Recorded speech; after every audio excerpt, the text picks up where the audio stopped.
নরসিংদী জেলার এক শান্ত নিবিড় গ্রাম জিনিসপুর।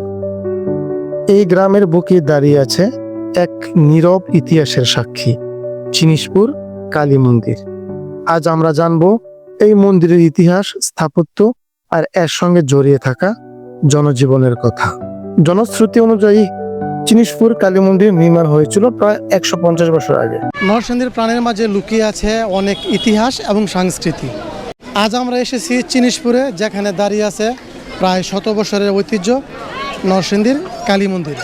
নরসিংদীর কালী মন্দির এখানে রয়েছে প্রায় 100 বছরের ইতিহাস এবং ঐতিহ্য।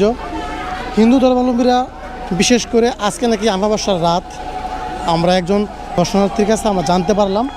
তো ওনারা বলছে ওনাদের ধর্ম অনুসারে আজকে রাতে তাদের দেবতার কাছে অনেক কিছু চাইলে নাকি সে মনের আশা পূর্ণ হয়। তাই তারা আজকের দিনে কালী মন্দিরে আসছে, এখানে বিভিন্ন পূজা অর্চনা করবে, পাশাপাশি ঠাকুরের কাছে অনেক কিছু চাইবে।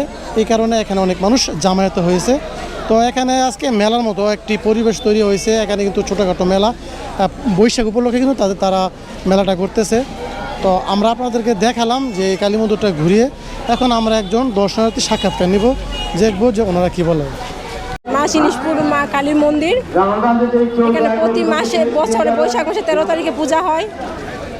এখানে আসার পরে মানুষ অনেক বিশ্বাস আশা নিয়ে আসে, মানুষের মনের আশা পূর্ণ হয়, অনেক বিশ্বাসে ভক্তি সহকারে আসে। আমরাও আসছি এখানে মায়ের কাছে, মাকে প্রণাম করলাম, মাকে দর্শন করলাম, অনেক ভালো লাগলো। আর সকল ভক্তদের প্রতি আমার এটাই যেন সবার মঙ্গল করে মা।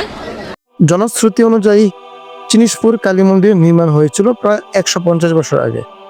তখনকার দিনে জিনিসপুর ছিল একটি গুরুত্বপূর্ণ গ্রাম, যেখানে জমিদার ও হিন্দু পরিবার বসবাস করতেন।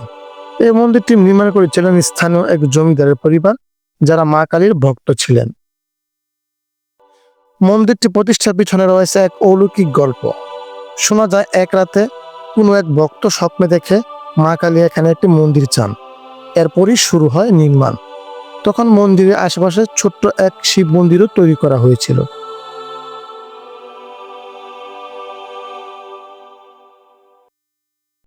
এই মন্দিরের সবচেয়ে বড় উৎসব হলো কালী পূজা। প্রতি বছর এই পূজায় আসে শত শত ভক্ত।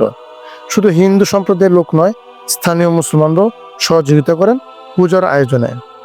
এছাড়া দুর্গা পূজা, সরস্বতী পূজা, লক্ষ্মী পূজাও এখানে পালন করা হয়।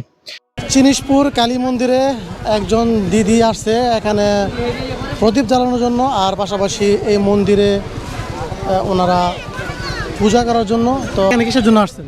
এখানে আসছি মায়ের কাছে প্রার্থনা করার জন্য, মনের ইচ্ছা আকাঙ্ক্ষা প্রকাশ করার জন্য।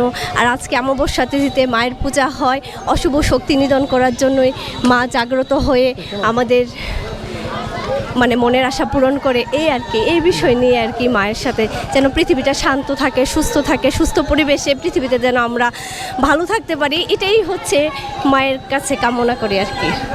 ধন্যবাদ। পূজার সময় আশেপাশে বসে মেলা, চলে সাংস্কৃতিক অনুষ্ঠান, আর এলাকা জুড়ে তৈরি হয় সম্প্রীতির পরিবেশ।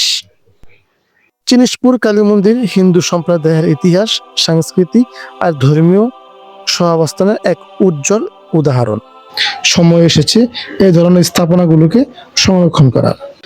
ভিডিওটি ভালো লাগলে লাইক, শেয়ার এবং সাবস্ক্রাইব করতে ভুলবেন না। আর এরকম ঐতিহাসিক ভিডিও দেখতে আমাদের পেজের সাথে থাকুন। সবাইকে ধন্যবাদ।